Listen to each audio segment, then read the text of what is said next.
തിരുവനന്തപുരം കാട്ടാക്കടയിൽ പ്രായപൂർത്തിയാകാത്ത പെൺകുട്ടിയെ തട്ടിക്കൊണ്ടുപോയി പീഡിപ്പിച്ച പ്രതിക്ക് ശിക്ഷ വിധിച്ചു കോടതി. 23 വർഷം കഠിന തടവും 70,000 രൂപ പിഴയുമാണ് ശിക്ഷ. കാട്ടാക്കട അതിവേഗ കോടതിയുടേതാണ് ശിക്ഷാവിധി.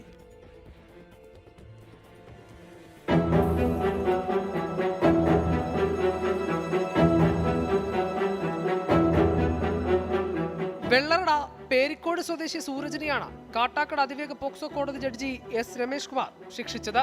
2019 കേസിനാസ്പദമായ സംഭവം.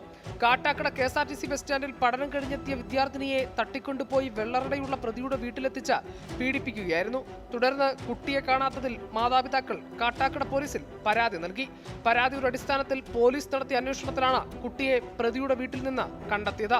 തുടർന്നുള്ള അന്വേഷണത്തിൽ 1 വർഷം മുമ്പും കുട്ടിക്ക് നേരെ പ്രതി ലൈംഗികാതിക്രമം നടത്തിയെന്നും തെളിഞ്ഞു. പിഴത്തുക അതിജീവിതയ്ക്ക് നൽകുന്നതിനും കോടതി വിധിച്ചു. പിഴത്തുക ഒടുക്കിയില്ലെങ്കിൽ 7 മാസം അധിക കഠിന തടവ് കൂടി പ്രതി അനുഭവിക്കണം. 24 തിരുവനന്തപുരം.